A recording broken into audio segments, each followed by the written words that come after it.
Welcome back to Call Me By Your Game, the podcast where I, your host, Connor McCabe, bring on a guest to hear from them about a meaningful or memorable video game from a particular moment or context in their life. It's a show about what makes video games special to different people. A little bit of housekeeping up top is that anything that my guest or I plug throughout the episode or in the appropriate plugs section, if you want to find one of those links, go to an improv show, check out our Patreon, follow someone on social media. You don't have to search very far. There's going to be a nice link in the show notes. So if you scroll down, whether you're watching this video version on YouTube or you're listening to this wherever you get your podcasts, scroll down. You're going to see it organized really well by the type A personality that I am. So yeah, go ahead and follow those if you'd like to. But that'll do it for the housekeeping, and I'll introduce our guest for today's episode. Please welcome karaoke enthusiast, improviser, and softball aunt Candice Yang. Candice, welcome to the show. Hi, Connor. Thanks for having me. You are so welcome. This is a dream. We have so much fun that we're going to get into today. And, you know, anytime I can have a friend on the show who, you know, I just haven't had the opportunity to dig in to a little bit of video game history or just have an excuse to chat for another hour and a half, it's always a joy. So thanks for doing it, dude. Oh my gosh. Yeah. I know I don't have a ton of gaming experience, but I'm excited to represent for the people out there who are kind of, you know, in my realm. Hell yeah. You know, people who appreciate, people who love gaming and are kind of trying to dip a toe in. Yes. But yeah, so I'm ready. Let's go. I love it. You know, I know you've sampled a few episodes. I repeat myself a lot on this show. I'm sure even hearing the introduction, you were like, this sounds exactly like what you always say. Mm-hmm. But one thing that comes up that I really do mean is that I love having all sorts of walks of gamer on the show. Maybe this is how I even convince you to do it. But it can even be more exciting to have someone who has like a limited gaming experience or a few that have really hit home for them than it can be having an avid gamer. So you are representing those people. So thank you for doing it. Yeah. Woo. You and I have known each other for what feels like ages at this point. You know, from the Los Angeles indie improv community. I think the time that at least we like sort of circled back in each other's lives was when you were on Mess Hall for the first time with some of our good friends. Right. And we're talking Powerline, baby. Yeah. Oh my gosh, Powerline. What a throwback. I can't believe it's going to be almost, oh gosh, it's been 8 years, I think, since that team was together, which is insane to think about. Yeah. Isn't that nuts? Yeah. I can't even remember how you and I actually met. I think it might have been maybe Jeremy Schmidt put a mashup team together at the clubhouse or something. And maybe I think we did play at least a show like that back in the day. At least one. So I can confirm that. The context, I can't tell you what it was. But then I think, but then like you getting on, you know, Mess Hall back in the day was sort of, because I knew Jeremy a little bit, which maybe, like you said, was how we met. I knew Mikey Stevens a little. I knew Rachel, and I would come to know a few of your other teammates too. They're all friends of the pod, right? Or, well, Jeremy produces. Yes, Jeremy produces. We've had Rachel on, Mikey Stevens, of course. That might be, Beverly has been on a couple of times. Right. No, we haven't had the other few on, but they know they got the open invitation. I say that as if I have no responsibility to reach out. But yeah, that's how, we became more familiar with each other. We've circled each other in the improv community and at like social hangs for a while as well.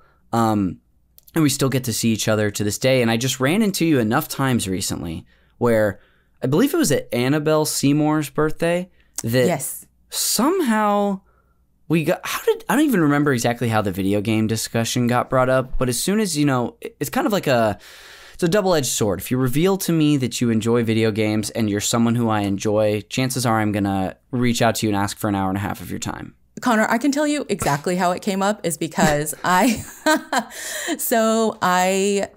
got a Switch for my birthday last year. And this is the first time I've ever owned like a gaming system of my own. So I kind of slowly started, buying some games. I got the ones that I kind of wanted right out the gate. Yes. Like my Suica. I don't know if you've heard of that. It's kind of the watermelon game. Oh no, but you may have brought this one up. Yeah, so Yes. it's a bunch of fruit. Like you start out as a tiny fruit, like a blueberry or something, and you try to make two blueberries touch, and then they turn into like a lemon, right? Okay. And then it gets bigger and bigger. Like you want to make two of the same fruit touch, and then finally the biggest one you can get is a watermelon. That is it's a silly one, but it's really cute. So a lot of people like that one because of how cute the animation is. And then I got Just Dance. But then once I started kind of exploring, the thing that made me tell you about it is I got this game called Jenny LeClue. Oh, yes. A very cute, mystery, like a detective kind of game where you help her solve this, like a murder using clues, and you try to like select all the different things you see at the scene of the crime to kind of get to the next clue, and it tells you if the combination is right or wrong. But Jenny LeClue is a character in a novel, right? So you're playing this game, but it's kind of taking you through like an author writing this new novel about this character. And the author looks exactly like Jeremy Schmidt. And so right. When I saw you and I knew you like gaming, and we had this mutual friend that I had to show you, because I was like, I wanted to post it to stories, but I was like, is this weird? I don't know. You just never know if you want to just like randomly be like, hey, and then tag Jeremy in it. So I had been waiting to see one of you in person to show you. And then, and eventually I also got to show Jeremy and Jacqueline, and they both were like, oh yeah, that's dead on. And maybe you could show like a screen, like a comparison. As you've been saying this, on I'm YouTube. like, I'm going to find an image, and it's going to go up as you're talking about this. Yes, maybe even perfect. now, right here. Okay, yeah, Wow. and I trust your editing skills. The audience, they can even tell it's uncanny. I'm glad that that's how they responded, because it can be weird. I've had many weird experiences and made the mistake and learned the hard way of being like, hey, friend, you look like this person I saw, or like this actor or this character I saw in something. Because more often than not, they're like, ew, like you think I look like that person? And it's usually bad. I've probably had people do that to me. I was watching that. I remember specifically, I was watching this show that, what's her name? What's like the other Olsen sister who's a really great actor who's kind of in right now? Elizabeth. Mm-hmm. Thank you. I was watching this show she was in a couple years ago where she has an affair with Jesse Plemons' character. It's not a spoiler. It's like the whole point of the show. But her husband in the show, I thought was a very handsome guy. And I told Colin McGurk, hey, I think you look like him. And he texted me back, you're not supposed to tell people that they look like other people. Oh. And so I learned the hard way. Not the call out.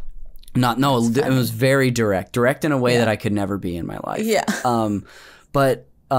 Yes, so that's how we connected about games. I asked you on, and here we are. Before we talk a little bit more about video games as well, is there anything else you want to share about yourself with the listener, like who you are and what you do, or do you have anything you want to feel like plugging today? I guess I co-hosted the most recent season of the Korean drama podcast. If anybody wants to watch Chicken Nugget on Netflix, it is a very weird sci-fi Korean drama, like a really silly comedy that honestly it's with Kim Cooper, I co-hosted with Kim Cooper and Kathy Yamamoto, who both are, in the UCB scene. Oh my gosh, they're amazing. So that was really fun. I think the last episode dropped like at the end of January. So, all the episodes are out. It's like a quick 10 episode season, and all the episodes are short, like the of Chicken Nugget are short, and the podcast probably like an hour long each episode. But it's us enjoying hating the show, or trying to decide, do we hate it or do we love it? Some parts of it we really enjoyed. But yeah, so I guess that I would plug that if anyone wants to go back. Will you say the title one more time? Yeah, the Korean drama podcast. Amazing. I was like, surely there's a proper noun here that I'm missing, but that is the title. I love it. That's it. Well, I'll put a link in the show notes, and then I'll probably have you repeat that at the very end of the show. But thanks for the plug. Like I said, we're about to get into your general history with video games, but before we do, will you please introduce what you've brought on for the main event later and call me by your game? Yes, the game I've brought on to talk about is Spiritfarer. It's giving rural juror. I'm like, it's so hard to say. Fairer. I really enjoyed playing that. It might be the second game I've played all the way through, like the second like narrative game I've played. So, but it did affect me a lot, and I'm excited to get into it. Awesome. Me too. I even like spelling it out the past few days as I've been preparing for this episode, whether I've been doing a Google search or putting it into my document. I've also been having the rural juror thing going on. Let's get into your general history with games. I know that you've mentioned that you have you don't have an expansive history, but do you remember some of your earliest memories with video games, whether that be playing or watching someone? Yes. So you introduced me as a softball ant, which I thought was really funny. And the nieces whose games I go to their dad is my cousin Jeremiah. And through his family, like having boy cousins, they're kind of the ones that I got kind of, tangentially like into that gaming world. As we were growing up, their dad had a Macintosh computer, and the computer had the game Lemmings. Have you heard of Lemmings? Yes, absolutely. Yeah. So I think that's maybe my earliest exposure to a game, is trying to get those little lemmings safely from, point A to point B. Yes. And I so vividly remember just like even The Office, it was like a little house in Eagle Rock, and just us going up and like powering up that computer and just going on and playing Lemmings. I think that's kind of the earliest. Oh my gosh, memory. That's so great. Was it a situation? I know it can be. Situations are always different with family members. Like siblings, I feel like are always a little less kind. Was this a situation where your cousins were like, yeah, you can play too? Or were they like sort of gatekeepy about letting you play? Well, the nice thing about being the oldest grandchild is that, you don't get bossed around a lot by the youngers. No, they were really sweet. So they were really fair about taking turns, even though they were much better at it than I was. So I was, mostly happy to let them take the lead. Nice. Okay, great. That's like the best version of that you could have shared. Yeah. I love it. That's great. Was Lemmings the only game that you ever played over there? Do any others come to mind that you would have seen or played yourself? No, I'm trying to think of. Yeah, I actually did a little notes kind of thing to myself, nice. just to kind of go through all the games that I was ever exposed to. But do you remember those just the handheld single like Disney games? Were they electronic? Yeah. Okay. I don't think I ever played them, but they would be like a little, like almost very much looking like a toy. Yes. It'd be like Little Mermaid or something like that. Yeah, like Little Mermaid, Beauty and the Beast. I think maybe Lion King. There were those. I had a neighbor who had the Nintendo system and had Mario Brothers, and my mom actually was over and watching me play that game when I was maybe like 7 or. Maybe older, maybe more like 9 or 10. And she was like, oh no, like you shouldn't play, because she saw that as I was kind of controlling the characters to jump or like move, that I was like moving my body with it and like jumping in place. And she was like, oh my gosh, it looks so weird. Yes. Like, don't do that. So I got self-conscious about that. And even as I'm playing other games where I'm having to make characters like jump and stuff, I do in my body, I can feel the stress of like wanting to get that character on that platform. Like my hands are usually bone dry, right? But I get so clammy when I'm trying to like do those levels where something's potentially going to jump off and fall into the abyss. And I think something about that is just really psychologically stressful for me. Yes, you're just such a giver that you want other people to succeed, including Mario, so hard that you just stress yourself out. Yeah, I'm not built to just play for leisure, I guess. I'm too attached to the little avatars. It sounds like many people I know will, when they play like Mario Kart, will like turn the controller like this, even if there's no motion controls, similar thing? Yes, for sure. And then as I got older, I mean, when I was in 6th grade, like middle school, there used to be virtual reality kind of, games like stores at the mall where you can pay like, I don't know, $5 and you can put on like the giant clunky headset and play. And I tried that once and had on this huge headset, I don't know, it was some kind of weird like space shooting game, and so I'm like shooting people, and then I'm like, wow, this is really immersive. I can feel the platform like shaking. And then I take the thing off and I realize like, oh, the platform had not been shaking. Like I had been shaking. And I had a huge headache after. Oh, so no. I was like, oh, maybe I have like some kind of sensitivity to those kinds of games. And then when Counter-Strike came out and it got big, like I would go to PC rooms and try to play. But everything in the first person would also give me a headache and like make me feel kind of motion sick. So that's part of the reason I'm like not really into gaming is that it does make me feel ill to play some kinds of games. Just time after time, your body rejecting video games. Yeah, it's just not for me, Connor. My. Well, that makes sense why you maybe haven't dove in head first. Right, yeah. Yeah, there's a whole world of games that sound beautiful and amazing that I would want to explore. But if anything first person really makes me nervous about how it's going to affect me. Yeah, that makes total sense. Even still, like I've barely tried any VR stuff because I don't respond. It's not that I immediately am getting sick or anything, but I don't feel good when I use them as much as fascinated as I am by the technology and what that can mean for games. So I totally get it. First person stuff, I'm like pretty used to at this point, but yeah, it takes a lot to get used to and to get comfortable. So, and I wouldn't do it if my body was torturing me at all.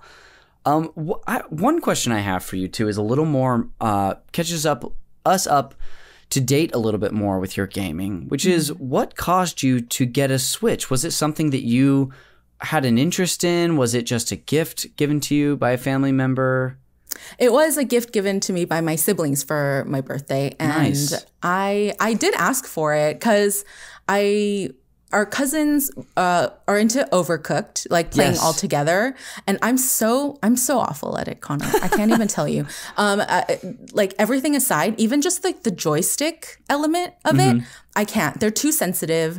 I'm always gonna like fall off of anything that I'm supposed to be maneuvering around, and it's really comical because we would be playing all together and everyone is Overcooked also is kind of a high stress game for a group of people. I can't believe you played it. There are a lot of memes of like the bear, like related to Overcooked. And it really does feel like that. There are obviously a couple of people who are a lot more competitive maybe than the rest of us. But there have been times where they've yelled like, "Who's yellow?"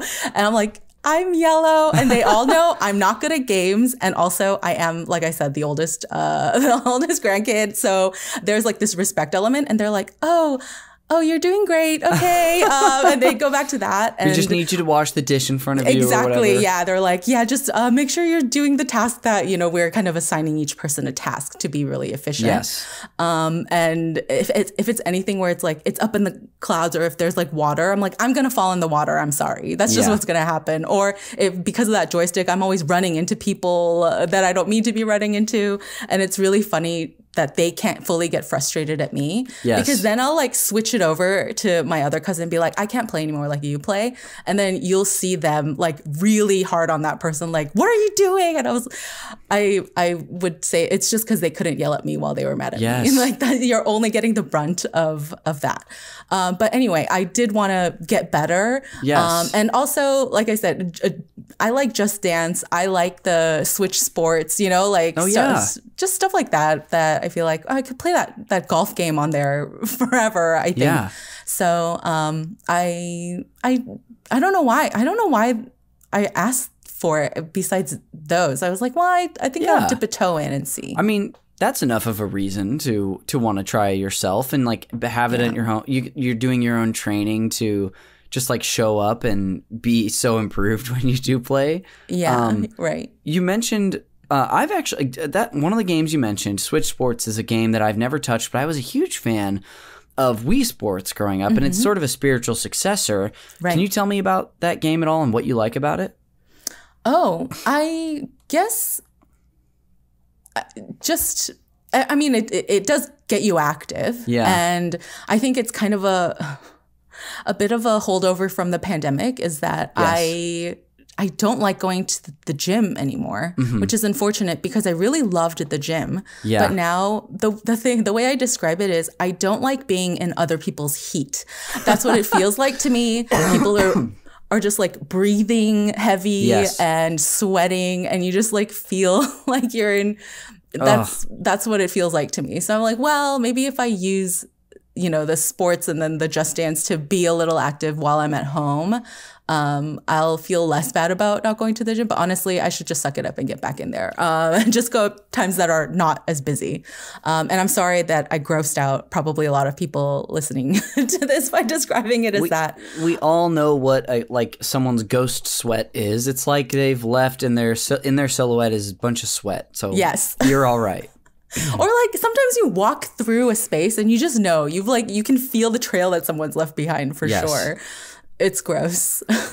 Gosh. Sorry. No, you're totally fine. I understand what you're saying though about, you know, trying to find ways to exercise in your own space though. I got really lucky where I was super curious about Ring Fit Adventure. Do you know this Switch game? No. It basically it's a Switch fitness game that came out in like fall of 2019 and I got it for my birthday that year, and then it was in such crazy demand when the pandemic hit because everyone couldn't go to the gym like you're saying. They wanted to work out at home. It basically comes with like a little strap that you put around your leg. You put one of the Joy-Con in there.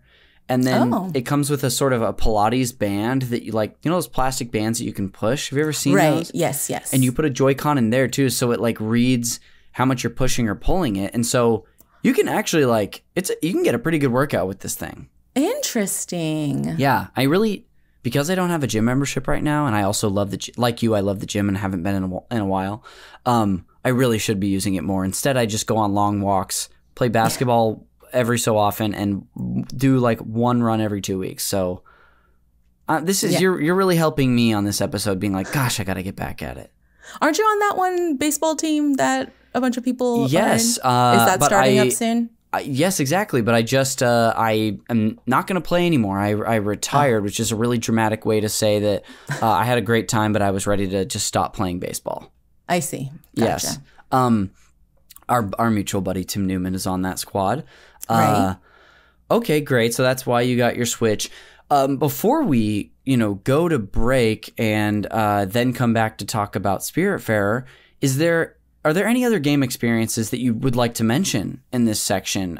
Whether it be something from your past that hasn't come up or another more recent experience? Yeah. Well, I was big on Tetris. That was a huge game for me. And actually, my grandma loved Tetris. We had like the old school, like brick gray, Game Boy, and she could be on that for hours. And we did the like there's like there's type A or like what is it?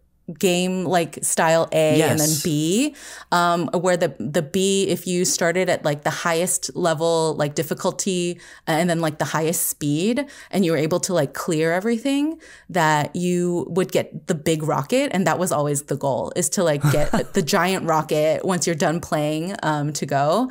And yeah, so my sisters, or one of my sisters at least, and then my cousins and my grandma, like we really liked Tetris. Okay. That's cool.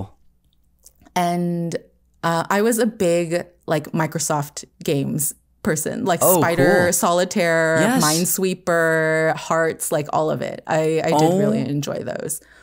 I know you listened to some past episodes. Did you see the I listened to Anne's episode. Yes. Yeah. Dude, like that was one of the most unique episodes where we were basically talking about an operating system. And I'm sure you could hear me share my excitement, but like I love anytime someone shouts that out. So it's cool you had a connection too. Yeah, no, I loved it. And actually, I forgot that I used to play Spider Solitaire a lot, but my sister reminded me, because I told her I was doing this, and I'm like, I'm trying to remember any games that I've played. And when she reminded me, I actually downloaded the app on my phone in my like Apple Arcade and have been playing. And man, it's still great. Oh, that's so cool. But I would only ever play it on the 4-suit level, because everything else, who cares? It's too easy. Give me a challenge. Yes. Wow, that's awesome. I actually realized I want to ask you one more question before we go to break. Yeah. So now that you know, gaming has become something that you are doing a little more, I might say, because of your Switch that you have at home. Is there a game that you have spotted that you think you'd like to play that you just haven't had the chance to, or that you? Yes, that question I think was clear enough. I'm trying to think. Well, actually, I have a couple downloaded that I haven't started yet. Perfect. But I'll have to go back and look at what they are. My buying strategy for Switch games, since I'm pretty new, is I will go on the Nintendo site and just look at whatever's on sale. I'll like go to the sales site and then click bestsellers and just kind of look for anything that catches my eye. Cool. And then I'll just Google it and see what kind of rating that it got. And that's how I found Spiritfarer. I mean, this is jumping the gun a little bit, but and Jenny LeClue is that I looked and it's like 9 out of 10 or 10 out of 10 on Steam, and I'm like, yeah, that seems like a pretty decent investment. Yeah, if it's on sale for like $7 or $5, like sure. And that's kind of how I got started, and that's still my buying strategy so far. If there's any game out there that's brand new, that's caught my eye, and I'd need to spend $40 for it, I don't know. Would I do that right now? Maybe if it's Spiritfarer 2. I did really like this one. So we'll see. But cool. But yeah. This is, as I told you, I'm going to have some recommendations at the end of the show based on Spiritfarer. I have another one that I think you'll really like. Based on you talking, well, we didn't even bring it up before, like on air, actually. We talked about this before, but what was the watermelon, or the fruit game you were telling me about again? I think it's Suika, Suika. So it's different, but I think you would enjoy it. It's a game called Katamari Damacy. Have you heard of this? No. The premise of the game is that, or the gameplay is that you basically are this little star prince who rolls around this ball, but the ball attaches to any items that are like smaller than it. And so as you push around this ball, if it goes over, let's say like a traffic cone, then it attaches to it. And then so the ball has different physics when it rolls.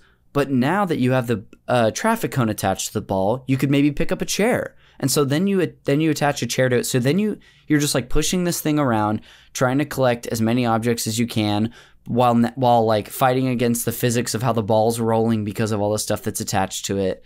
And there's a version of it on Switch, and you should check if it's on sale, because I think you might really enjoy it. Okay, what's it called again? It's called Katamari Damacy. Katamari Damacy. Yeah, I can also text Latin? you afterwards. I don't know what the root of that is, but yeah, I can also text it to you later. Yeah, no, you kind of had me at, what is it, Star Prince rolling a ball around. That sounds so cute. Yes, I'm in. Anyway, that'll go ahead and do it for our, chat about your general history with gaming. Thanks for sharing all of that. That was really fun to fill in some context for me. Yeah. We're going to take a quick break, and when we come back, we'll finally get into all things Spiritfarer. So, Candice, I'll see you on the other side. Perfect. See ya.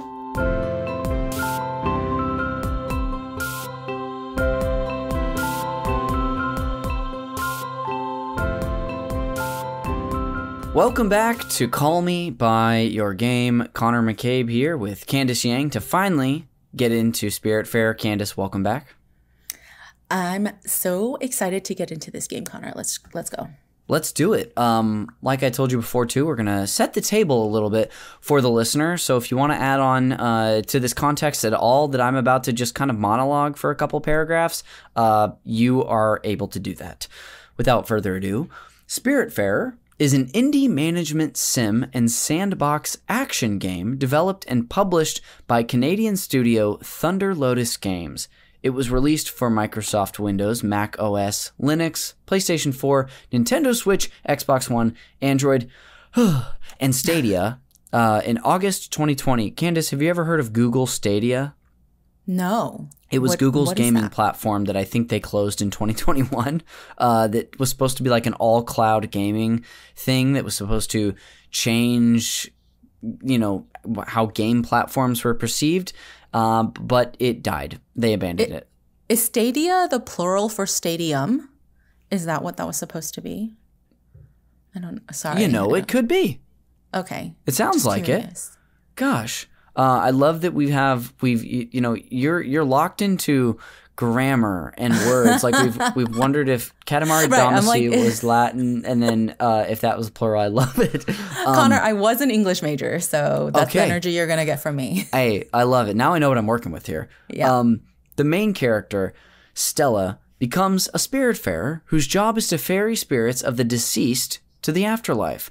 The goal of the player is to help the different spirits to find closure before ushering them in, to the afterlife, as I've already said. These spirits of the deceased appear as animals, with some clearly corresponding to their personalities and some being a bit of a surprise.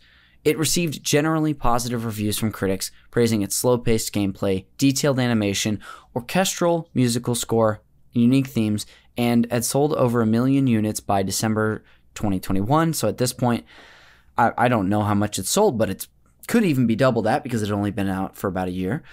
Following the game's initial release, Thunder Lotus supported Spiritfarer by adding new content via free updates, and upon the final update on December 13th, 2021, it was retitled Spiritfarer Farewell Edition, and the game was released for iOS and Android via Netflix Games in October 2022.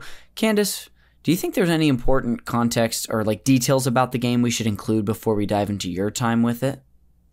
No, I think that covers a general overview. There's a Netflix Games. Yes. I don't know if it's through the same Netflix account that you might have, but they do have their own, they basically are like a distributor of games. So they'll have different games offered as if kind of like their streaming service at a time. Right. Okay. Yeah. So I think if you have a controller that can hook up to your TV or your Apple TV or Roku or whatever, it can do that. So fascinating. Okay. Yeah. Anyway, let's get into your time with it. You kind of previewed it earlier, how you discovered Spiritfarer, but walk us through that again.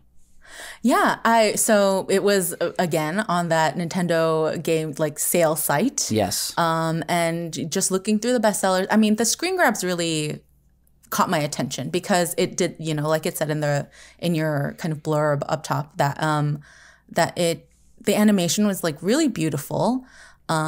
And so when I looked at reviews and saw that people seemed really affected by it, it was highly reviewed, I decided to give it a go and immediately once I start the game, it's kind of this whole, the old Spiritfarer is passing something on to you, like passing the mantle on to you. Yes. So Stella also has a cat, Daffodil, which is very cute. I'm allergic to cats, so have never gotten to own one. So it was really very nice to have a pet by proxy, I guess. Oh my gosh. And it's the sweetest little cat. And it starts off by saying, as the Spiritfarer, you get something called the Everlight, and it's this just like glowing ball. And when you're kind of sitting idly, the cat will be playing with the golden ball. It's really adorable. Wow. So yeah, and that's kind of like, I think, the source of kind of the powers of you getting to ferry the boat around and stuff like that. Okay, gotcha. Yeah. Nice. So we got a little bit of like, how it caught your eye, and a little bit of some of the great details about it. I'll echo what you're saying too about the art style. It's like, it's just been so many. I remember when this game was coming out, because it was featured in a lot of Nintendo's presentations leading up to, like, every so often they'll do, like, I don't know if you've ever seen these, but these little Nintendo Directs, they're called, where I haven't seen.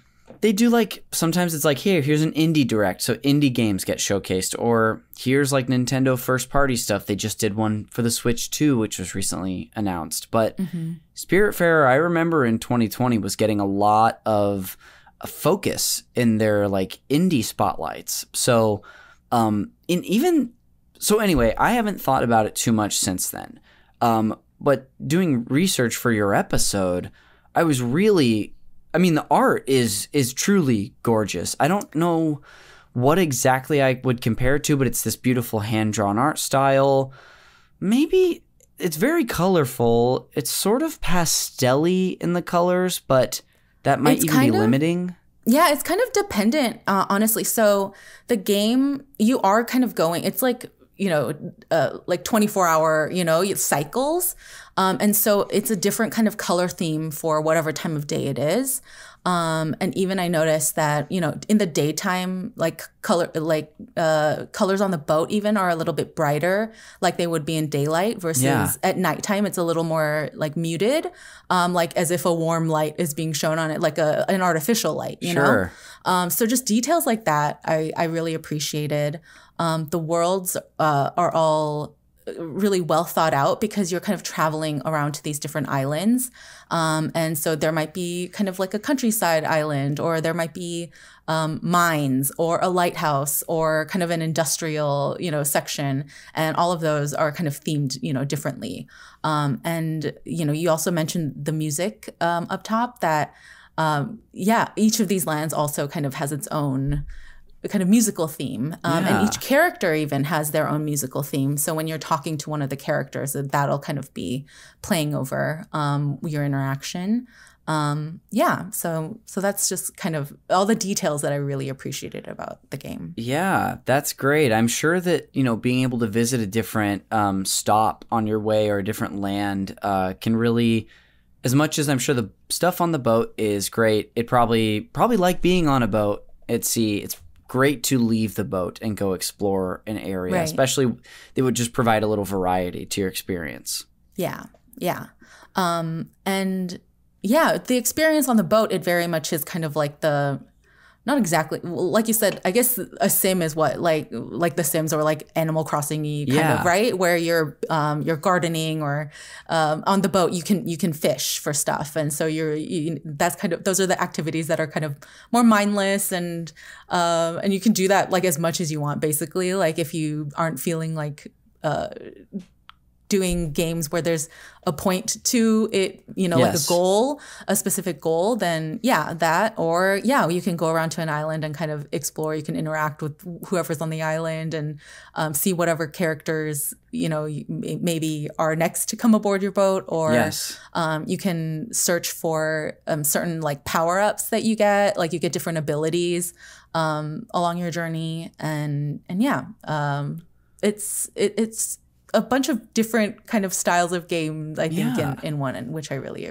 really thought was fun. The one that was a surprise to me, again, when refreshing my memory for this episode, was hearing more of like action elements get mentioned. And that is like, I guess, all of the jumping. I saw a video of Stella basically like riding a like telephone wire or something with some ability. So I didn't even know that they were going to introduce anything. Not that it's fast paced, but like that would just, I guess, provide that enjoyment. Yeah, Connor, those are the elements where I'm like feeling my palms getting sweaty and having to like put the controller down and like wipe them down on my pants. I'm like, this is ridiculous. I don't know why I'm so stressed out. Yeah, because there are certain let's say you're in one of the mines, there are kind of secret little areas that you can get to, but you do have to like jump high to get there or like use that gliding feature, you know, and like time things correctly. And then if you happen to just like fall off and have to start over, it would piss me off so much. I can't even tell you. Yeah. I'm sure you are aware or you know, familiar with that feeling. Yeah. So I think I was also surprised by those elements where I'm like, oh, this feels like a legit, like a game. And I think I signed on more for like the chill whatever game. But I did end up really having fun, you know, obviously like once I was able to conquer whatever I was trying to get through at the time. Yeah. That's really fun to hear because I'm always excited because video games are complicated, right? And I've been playing games my entire life pretty consistently. I've had a few what I call dark periods where I've played a lot less, but I'm familiar with many genres, many styles, and a lot of it is accessible to me as an avid gamer. And I understand that that's not the case for everyone. So when someone like yourself maybe bites off more than they expected to chew, but grows or like actually can become proficient with something like this or just enjoy it enough. That's exciting for me to hear. And it sounds like that's kind of what happened here. Yeah, I think so. So, so we also, another mutual friend, Jeremy Olson. Yes. He sometimes will, fire up a game when a bunch of people are over just to, I think, make fun of us when we're bad at them. Have you heard of Fall Guys? Oh, it's like these little beans that, yes. Oh my gosh. Connor, this is every weak point for me in gaming is this game. And so whenever it was my turn, I'd be like, no, I don't really want, they're like, no, everyone has to play. And I'm sitting there and I'm playing and I'm definitely like not getting to the next level. Yes. I'm like one of the last players. And then what's humiliating is that all the people who have finished can like watch you play. Like they can decide to like focus on you. And they're just like watching me keep falling off at the same platform. And I'm like, I can't, I hate this. Yes. And we kind of had, after I had played Spiritfarer, and a couple other games, that we were over at Jeremy's house and he had us play not Fall Guys. It was a different game, but it was another one where he's like, I'm not going to tell you anything about it. You just have to play. And so I'm like, I don't want to do it. And everyone's like, no, we all had to do it. You have to do it. And I was playing and I wish I could remember what it was called, but it's like this weird, it's like a weird creature with like two hands and you can like grab onto things, but you have to get from point A to point B. Oh, interesting. But you can only like grab onto certain things. Yes. And swing yourself around. And that's kind of it. So you have to like time the grabbing and the swinging correctly. And I was actually doing really well. So right. I'm like, I'm going to credit this game for that. I'm going to credit Spiritfarer. This is going to sound cliche, but it helped you level up.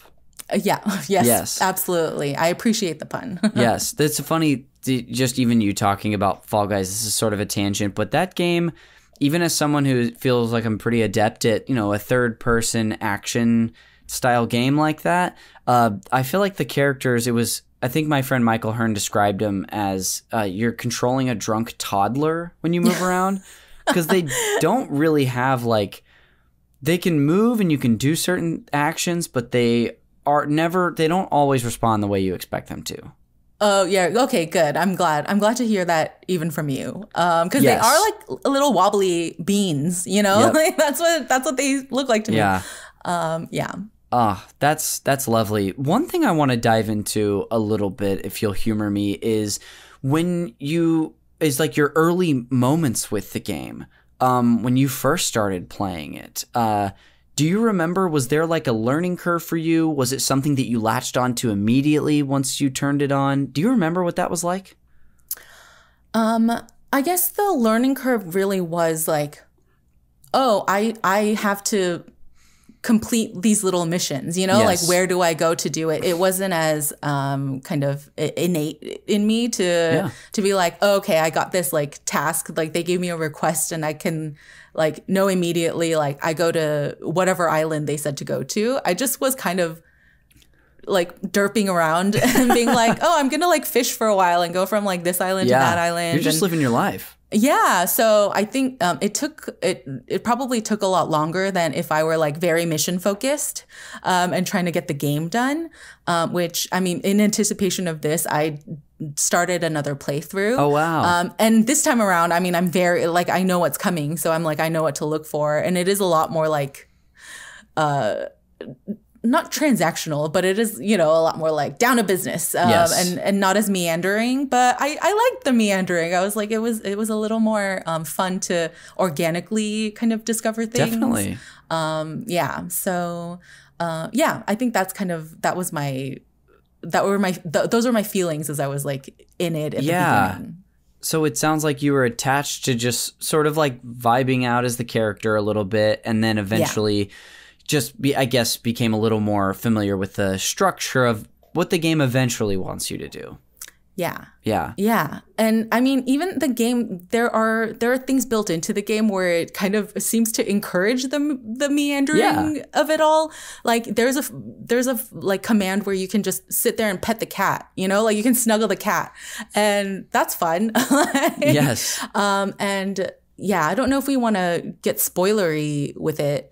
But you know, you can, so on the boat, if you have something you want to share, you're more than welcome to. We'll warn the listener now, there could be a spoiler in the next few moments. Starting at this point.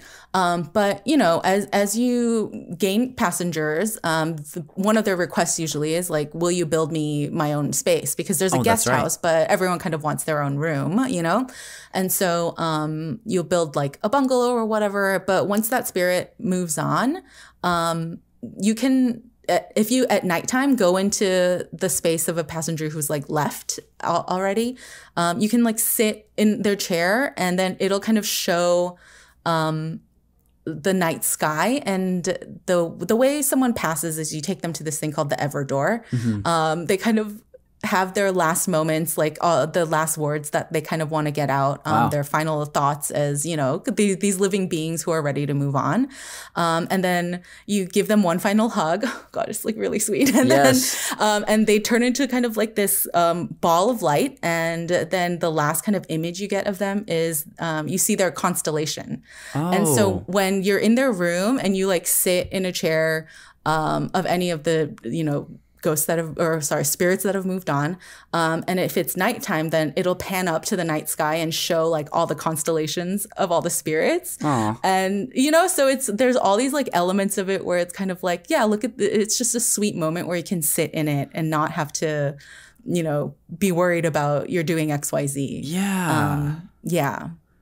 That's lovely. I really can enjoy those elements in certain games, whether there's like a chill mechanic baked into it, like you're saying, like they built something in the game where you can sit in a chair and reflect, basically. Right. Or if it's a game where I'm like, you know what? Yeah, I'm just playing a Mario game, but I'm just gonna like hang out in the backyard for a little bit or whatever it is. But I really enjoy hearing that from you. One thing I wanted to ask too, was there a like a most memorable moment from the game, whether it was like an event that happens narratively or just a breakthrough you had personally? Yeah, there was one character. It was like a grandmother character. She was so sweet. Each of the passengers usually has like a thing that they focus on, like that they specialize in, whether it's like somebody is like weaving fabric or somebody is like cooking, you know, they'll usually like give you these little gifts like, here, I baked stuff for you. And that was this grandma character. Her name's Alice. And Alice, like as her time on the boat progresses, you realize like she gets dementia and starts like seeing you as her granddaughter, and that's kind of part of her journey.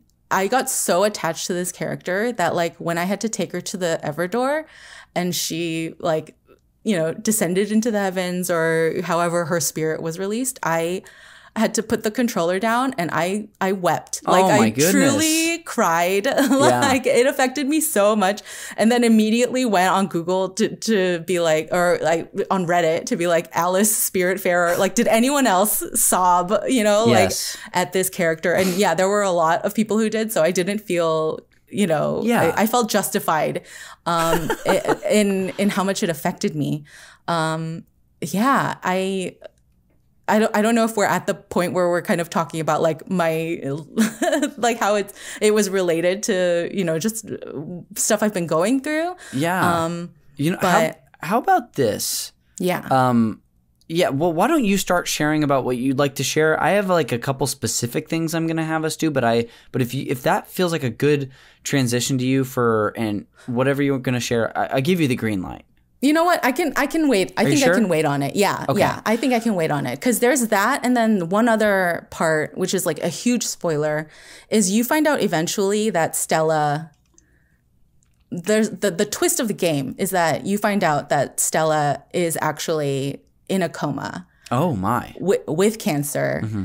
And all the characters that she's meeting, I think she maybe was like a care nurse, like I don't know if it was like an end of life nurse or something like that, or just people that she's kind of like met throughout her life that she did help pass on. Mm-hmm. But that was also like a big moment, where you're just reckoning with like, okay, well, that's kind of the big boss at this point, is that you're going to have to reckon with your own mortality, which was nuts. Like, I think that was a moment that really blew me away in the game as well. Yeah. It's this game, I mean, you're only making it sound more and more enticing to play, even with knowing, like the big twist and how something emotionally resonated with you. I'm glad you had this experience too. This isn't me wrapping it up, but because I don't know, games for the longest time have been looked down upon because there are plenty of bad games or games that are not helpful, whether it be on an individual level or societal. So I just love hearing when someone can experience something in a game that resonates or is meaningful to them. So you talking about these couple moments is great to hear. And it's funny what I've experienced is when it's a whole different thing, I feel, when I'm playing a game and I have agency over a character and I'm actually committing actions and having something like that happen than when I'm just observing it. Like don't get me wrong, movies, music, all that stuff impacts me emotionally too, but it's a different kind of attachment when you're playing a game. I don't even know how to distinguish it, but I don't know if it feels true to you at all, or if it was, that's it really. Yeah, no, I really did feel that. I mean, obviously, I don't think I ever expected to like cry real tears for a video game like in my life. And I, don't know I'm not as familiar, with all the games out there to know how many games can hit this deep. Yeah. I was just excited to find one that did. Like, I was really shocked at just all the different levels where I just kind of had to sit in my own feelings for a while. It was really unexpected. Yeah, I love it. Well, I'll transition us a little more towards the, context-based stuff, but game stuff can, of course, still come up. Right. Oh, you know what? I do want to say, I don't want people to think it's all, like, very heavy, like all the characters there are, like, really cute, snarky characters. Like, there are like really sweet characters. Like they all kind of have a very distinct voice. And honestly, it seems like a pretty progressive game, because one of the characters is even like a union organizer, Oh, and cool. And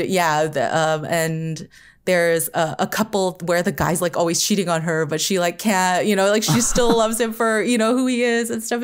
It's really silly, like all that world. So it's not all just like heavy, but for whatever reason, those elements really spoke to me. I see. Yeah, there's a spectrum of like experiences or vignettes or whatever. Yeah, there's even like a D&D, you know, enthusiast in it, and yeah.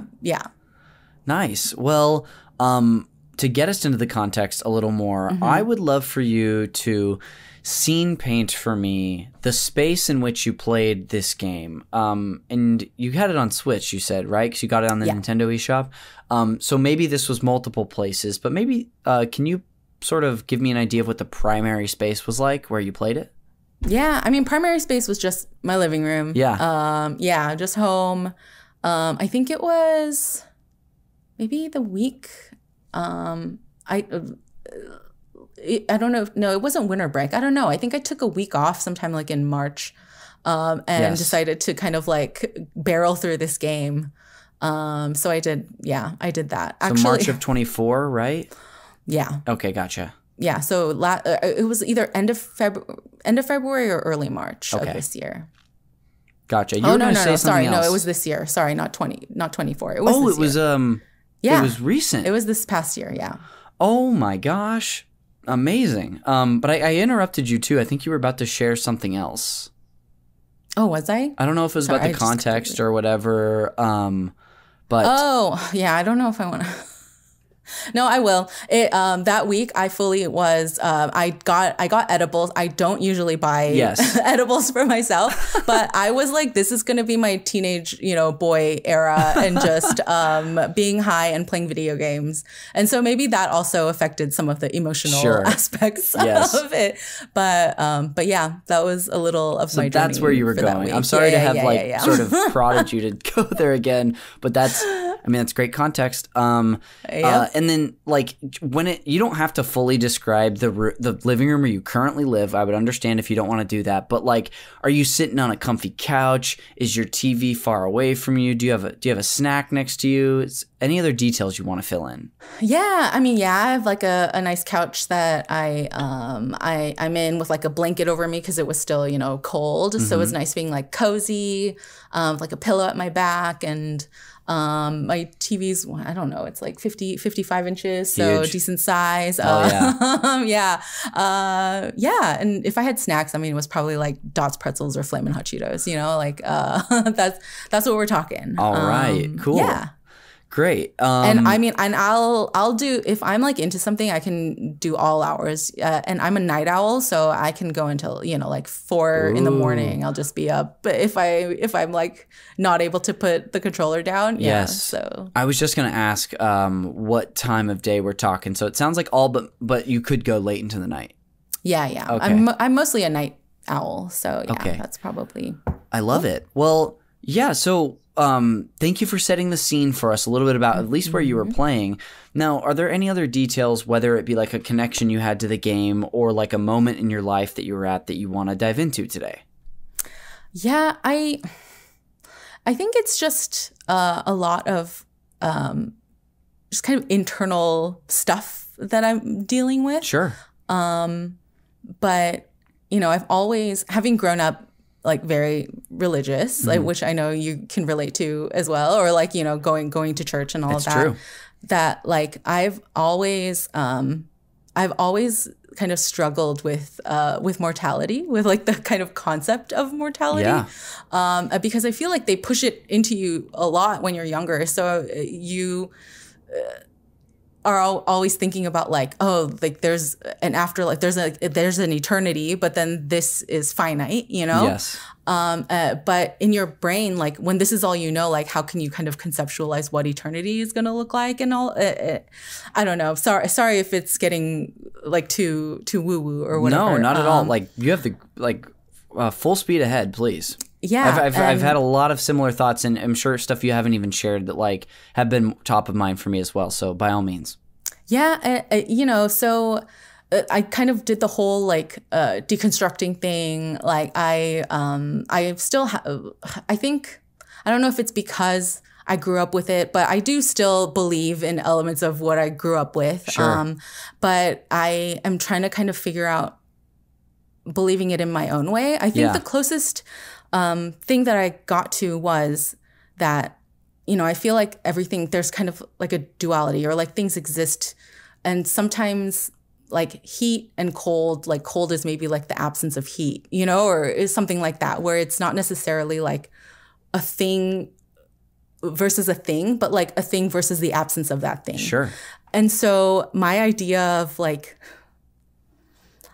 of God, I guess, in a sense, is just that like if everything we know, like everything is finite, then there has to be something that's infinite, right? Or like I see, yeah. Things that are finite, it's kind of the absence of infinity. So maybe like that concept of infinity is where God is to me. Yeah. Anyway, so that's kind of part of my internal, just like mental like push and pull I'm always having with myself. Yeah. And but in terms of like being mortal, I've always been like, I don't know anything else but this. And I want to believe in more, or if I don't, then like you have to be okay with letting go, you know? So how do you kind of reckon with that? And this game kind of, I don't know if it like really helped, you know, resolve things. Yeah. But I do think it kind of made things a lot more palatable to me. Okay, sure. And so yeah, I'm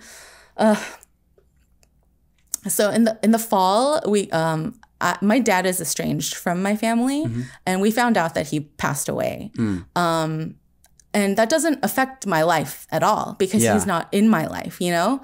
But it did really kind of make me confront like, oh, but there's like a finality to it, you know, where now like whatever isn't resolved can never be resolved. Sure. And there wasn't, you know, any real like ceremony to it. There wasn't really like a saying goodbye in terms of like a memorial or anything, because he just wasn't in our life, you know? And so I guess there was also a little bit of that. Sorry to trauma dump. Dude, this is why we're here. I'm listening, please. Yeah. But there was kind of that, I guess. I don't know if it's something that's actively been like gnawing away at me, or if it's just something I'm kind of aware of in the back of my mind. You know, I did give myself time to like grieve it a little bit. Like I just went to Descanso Gardens and like wrote down all my thoughts like one day, you know, like I took an afternoon off of work because I was like, I don't need time off. But then I was like, you know what? No, I'm going to like make myself do this and write down whatever complicated feelings I have. And so I think something that this game gave to me is, you know, all these spirits are like trying to do all their last requests, like trying to resolve whatever they have before they're ready to kind of let go. Yeah. And I guess in my mind, I'm like, oh, like maybe, you know, maybe even some characters leave not completely resolved. Sure. And so that's just life, you know? And so I think it kind of gave me a way to like put whatever was going on with me kind of on that and give me a way of letting some things go. Yeah. Yeah. And then so that twist of it being like, oh, ultimately you're going to have to learn how to let go, you know, of this world too.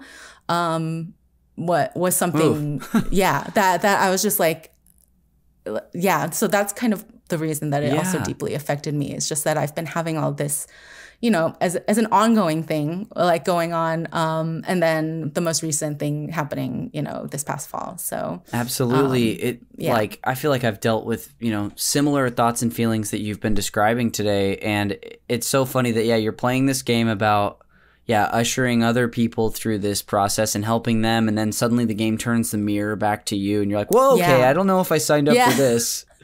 A little much. Like I just want to be high and playing video games, man. Yes, like, and now I'm the wrong kind of high. Right. Now I can't stop thinking about it. So, no, I mean, first of all, thank you for sharing, dude. That's brave, but it's something that I've been thinking about a lot, especially the past 5 years for sure. And it really did coincide with like the first time I was like really lonely in COVID in like fall of 2019, I started to contemplate that stuff a lot more, and mortality in a way that I never that I had like a moment the year before where like I saw a certain movie that like put me in a headspace that like made me think about it. But other than that, it was pretty much right around truly the loneliness of 2020 where I started, funny enough, when this game came out. I'm glad I didn't play it at that time. Or maybe it would have been good for me. Who knows?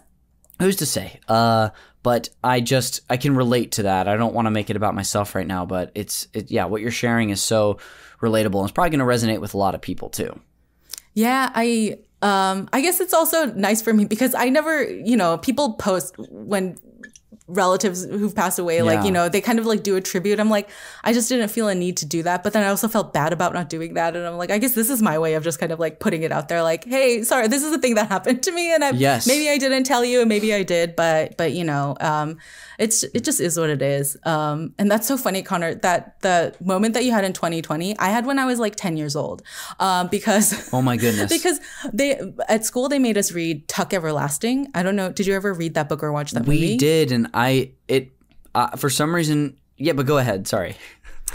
It triggered like a crisis in me where the book, because it's about a family that lives forever. They drank, from the spring and the water makes them like live forever. And then they meet this girl, like who's I think the main, the protagonist of the story. And by the end, she's kind of trying to decide, like she falls in love with this family and she's like, oh, should I drink from this water and like live forever with them? And they're basically telling her like, this is a terrible life. Like, we have to keep moving. We can't make friends because they get suspicious. You never get older, you never pass away. And then, and so I, in my mind, like having grown up going to church where they're like, you'll get eternal life. And I'm like, but eternity's bad. But but the earth won't last forever. And so it's better to die, but I don't want to die, but I can't live forever. And it's bad to live forever. And I truly went to my mom crying, like, I don't want to die. And she's like, what happened to you? You're not reading any books at school anymore. Yeah, so it's been that since then. Like that's been my eternal, just like my brain trying to cope with death and eternity and all that. So that's where that came from. So dude, I understand. No, this is great. I feel like this is something we could dive into like even further, like too, as we continue to be friends and chat because it just. I think it probably would resonate for a lot of people, but it definitely resonates for me. Wow, dude, that was great. Before we maybe wrap up your thoughts about this game, are there any other details, whether it be from the game or like the context stuff that you didn't get to share yet? Here, let me see. I did. We're looking at our detailed notes. I do. I did have some notes. I mean, you're interacting with these characters and you kind of get to like be a caretaker. You're feeding them. There's an option to hug them. You can like, I just love like the kind of warm cozies that you get from that.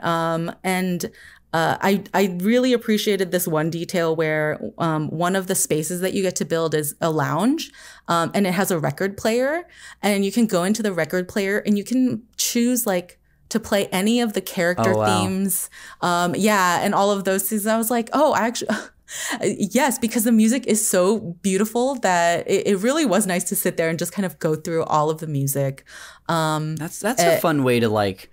That's a feature that some games allow for, which is like, hey, listen to any of the songs from our soundtrack. But that's a cool way to put it in the world, which is like from the record player. I've definitely played a game before where they have like a jukebox, which is similar, but I love that. Yeah. And at one point of the game, there is one character that tells you straight up, like, I'm not meant to leave this boat. So like you get to leave whenever you're ready. Once the reveal happens about your character, there's like a character that appears who's your sister, basically, like an avatar of your sister. She's made up of like all these flower petals who appears at nighttime. And once that character appears, anytime you go to the Ever door, when it's like getting close to the time where you're taking yourself to the door, all the spirits come back like in like a ghost form in front of all their houses, and you get to go around, and if you want to, you can give them a hug again. Oh, wow. So I think when I did my final goodbye, I did go around to every single character and give them one final hug before I left, because I'm a sap like that. Yes. But I mean, yeah, just everything about this game was really beautiful to me. So yeah, I can't remember other detail. I think I went over everything that I really wanted to go over. Okay. But there just are a lot of really fun moments and fun discoveries. But it was just like really heartwarming, which I enjoyed. I love it. That's fantastic. Well, to sort of, move on, will you do me a favor and just put in like a sentence or two, what place Spiritfarer held for you? Spiritfarer, it just helped me grow in my gaming abilities, but also helped me grow in my heart, Connor. It did a lot for, I think, my just journey in dealing with a lot of big life themes that I had already been thinking about. So I love it. Wonderful. Well, we got a couple of fun things we're going to do to close the show, but Candice, thank you so much for bringing on Spiritfarer. It was great hearing from you. Oh, thank you for letting me. I was really excited when you said no one had brought it on. Yes. Well, it was obviously meant to be for your episode. Well, before we go again, I've got 2 post-show segments for you. The first of which is the Fact Me by Your Game segment. And this is just where I'm going to share some fun facts with you about Spiritfarer. And by facts, I mean singular. I've got one fun thing to share. Okay. This comes from a GameSpot interview with the director Nicholas Guerin by the author Jordan Ramey, who's a GameSpot writer. And I have this titled, All Aboard the Spiritfarer Train? Now, Candice, did you know that the original idea for Spiritfarer took place not on a boat, but on a train? I did not. Well, apparently it was heavily, the whole game itself, but especially this moment when the game was being developed, was heavily influenced by a scene in Spirited Away where Chihiro takes the train with a faceless stranger. Have you seen Spirited Away? I have, yes. Yes. Yeah. No, it was one of the first movies I watched high, so this is very appropriate. Oh my gosh. It really ties back around. It really does. Well, so in addition to the scrapped concept, the development team at one point also planned to include seasons in the game, with one addition, Death Season. Now, this was included originally to force a goodbye into the game where a character would die. I assume that the director here means forcibly ushered into the afterlife to the Everdoor, like you were talking about. But for both scope and metaphorical reasons, the seasons mechanic was dropped from the game as well. So, and I think he goes on to say in the article, too, that like it seemed way more fun to be on a boat, to be able to go kind of where you want, as opposed to being on one track. So that was the reason. But I'm also kind of curious, like, what that would look like if it was a train. Right. Yeah. And whether you can like go jump from like car to car or something like on top. And there's other ways I guess you can do that. But I do think, the water element lends itself to, letting you kind of roam a little more. Yeah. You can't fish from a train too, unless that train's over water. You sure can't. Unless one of the cars is an aquarium. You can get around it. Yeah. Anyway, that's the fun fact I have for today. The final segment for us too. I'll get us into, the goodness, I couldn't tell if I was going to fight a cough or a yawn, and it was a yawn. Forgive me. Are you keeping that in? Keep that in. I was. This is the game recommendations segment of the show. And Candice, this, as you know, is my forced tie-in to the movie Call Me By Your Name, where I'm going to treat each of these 3 recommendations like potential flings that I'm going to try to get you out on a date with, because your fling has ended with Spiritfarer. So I just want you to, get over your broken heart and get back out there. Are you ready to try? I'll pick up the pieces somehow, Connor. I love it. You know what? It's all I need. So I have 3 for you today. The first of which is that if you want another game tackling ideas of the afterlife, but this time you want to get into more of the bureaucracy, I will recommend a game called Death's Door. This is a game you can play on Switch. This is a I would describe it as a difficult action adventure game where you play a little crow who works in the Department of Death, and you're basically there's like a conspiracy that's running amok in the Department of Death, so you're trying to figure out what's going on. But anyway, if the afterlife stuff is what you liked about it, here's another one. Okay. If what you enjoyed about this game is you love the management, sim, and action game elements, I'll recommend Fields of Mystria, which is, you've probably heard of Stardew Valley. Is that the case? Yes, I have heard of it. Yeah. This is a similar game to Stardew Valley that has more of a fantasy twist where you are sort of building up your farm. There's all those sim elements, the relationship stuff, but it has a lot of action elements as well. So if you want to lean a little farther into the action than Spiritfarer and sharpen those tools that you already have, Fields of Mystria might be a good recommendation. Okay. Lastly, Candice, if all you care about is that you're on a freaking boat.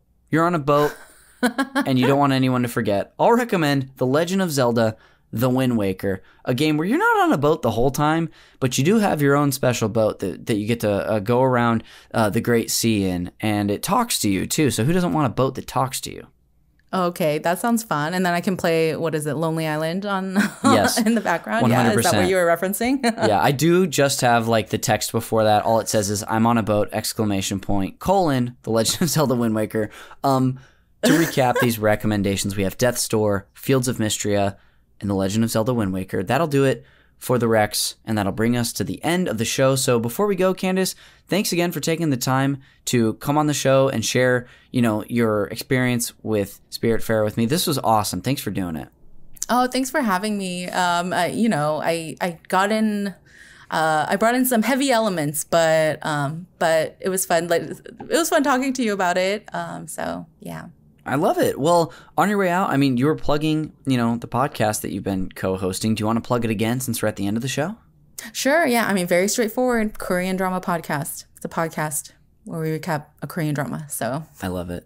Get into it. Hell yeah. I'll put a link to the show, probably to the Apple Podcast page if that works for you. That should work. In the episode notes. Cool. But without further ado, I'll close this out with some plugs of my own. The cover art for Call Me By Your Game is done by Glenn J. You can find him and his great work on Instagram, and a link in the show notes as well. The show is edited, produced, and the original music that you hear throughout is done by Jeremy Schmidt. If you want to thank him for the work he puts into this podcast, you can listen to his podcast, Video Games, a Comedy Show, wherever you get yours. You can follow Call Me By Your Game on Instagram, Blue Sky, and YouTube. So if you are a listener of the podcast and you don't follow us on YouTube, we're really close to 100 subscribers. You might be the person who gets us there, so go give us a follow there.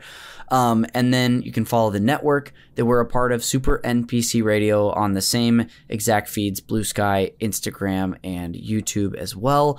You can follow me on social media on all of those, including my Twitch channel as well. There's a link in the show notes. And lastly, is if you like the conversations that I have with people about video games and you want more of those conversations that you can't get here on the free feed, check us out on Patreon. It's a place where you can support us for a certain amount a month and you get bonus video game podcasts at whatever tier you're at. Even if you subscribe at the free tier, you can hop into our Discord and have great conversations with lovely people about all sorts of stuff. Was talking everyone's ear off. No one really cared, but about March Madness and our Wii Sports channel. We Like Sports, as I have it titled. So you can jump in there, but if you want bonus video game podcasts, those will be at the $5 and $10 tiers as well. Check out what we've got going on, from the co-op episodes that I do monthly from this podcast, or the Games Club series, which right now we're covering Resident Evil 4 Remake. There's a bunch of stuff there. Again, it's at patreon.com/supernpcradio. But that'll do it for another episode of Call Me By Your Game. We will see you on the next one.